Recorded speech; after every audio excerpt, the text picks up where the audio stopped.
Raise your hand if you've felt recurring cycles of stress and anxiety, hopeless about your ability to change your life, to help those you love, or to relieve a troublesome situation. The experts in social and behavioral sciences have examined these very challenges that we've all come up against and have found conclusions that can help us with reducing stress and really making a difference in the world. Their research suggests that practicing empathy has positive effects on our lives and the world at large, but only when it's practiced effectively. In short, today I'm going to talk to you about what effect empathy has on your life and the world around us, and a few effective ways you can put empathy into practice every day. What does the research say about how you can make your life better? According to a study from the Veterans Administration, Brown 2009, and another from the Women's Healthy Aging Project, Burns 2014, caregiving behavior is associated with increased cognitive function and decreased mortality risk. In other words, taking care of others can actually help to measurably reduce the chemicals that cause stress in your body and increase the length of your life. How can you live a longer, less stressful life? The results are clear and unequivocal. Behaving with empathy improves your health. You'll live longer, be happier, and think more clearly as you refocus to mindfully help others.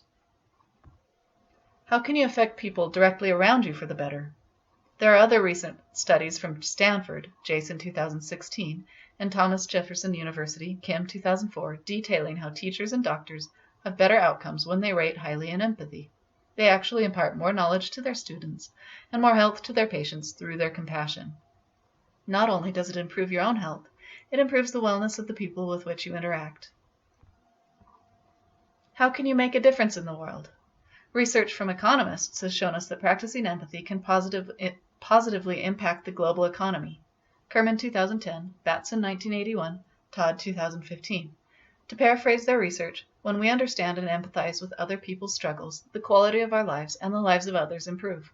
Empathy allows us to define needs and to search for solutions to meet them. Ultimately, empathy is the basis of all economic theory, and our economy is directly improved with our level of compassion. How can you effectively practice empathy? Research from Stanford and UC Berkeley surrounding the science of happiness, starting in the 1970s and continuing today, have found a direct correlation between certain altruistic behaviors and overall happiness. Batson 1981, Brown 2009, Gert-Jan 2012, Rabinowitz 2013. So, what are some activities for putting empathy into practice? Projects with goals. Mindfulness helps you meet your own needs and prepare yourself to be there for others. Social interaction helps you understand others and helps you learn what other people respond to. Crafts, art, dance, writing, meditation all help you understand yourself and others on a fundamental basis. Team sports and music help you learn to work well with others, and sharing a common goal with others in a group setting can teach you effective teamwork and reduce your stress hormones. Helping others is helping yourself. Volunteer work improves your health. How can you shift your behavior toward more compassionate interactions every day? Notice what you do to take care of yourself and the people you're around. Listen to what people say and what you say to yourself. Observe them to see what they're feeling. Ask what might help people feel good, then do it. Practice makes perfect. Learn to ask probing questions about things that people find interesting. Guess at what might help another person in need. Practice guessing what people want, then ask if you're right. It's very common for people in need to not really know what to ask for. Appreciate what others do. Speak out directly about specific behaviors. Express appreciation to others, and even practice expressing appreciation to yourself for the compassionate things that you do. Places you can practice this are with your family, at home, in the workplace, or really any public venue where you're coming across other people.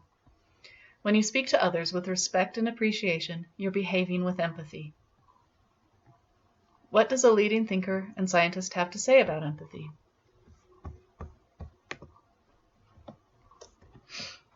Neil deGrasse Tyson is a physicist of world renown and an expert in how quantum physical actions can affect the universe on a grand scale. He says, humans aren't as good as we should be in our capacity to empathize with feelings and thoughts of others, be they humans or other animals on Earth. So maybe part of our formal education should be training in empathy.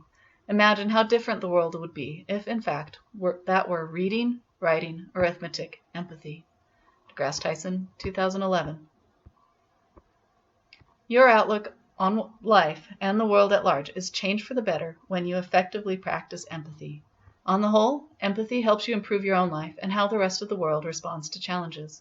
Using the latest research for putting it into practice provides empowering techniques that put a laser focus on your efforts to affect life on a sweeping scale. The research is clear on how empathy can change your body, the lives of others, and the world for the better. Consider what Neil deGrasse Tyson has to say. If you'd like to make positive improvements to how you feel, the research clearly shows a path to do so. In addition, the research has broad implications for others as well.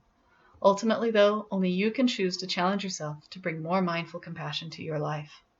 Thank you for taking the time to listen to the research. I'd like to challenge you to begin practicing more effective empathy every day.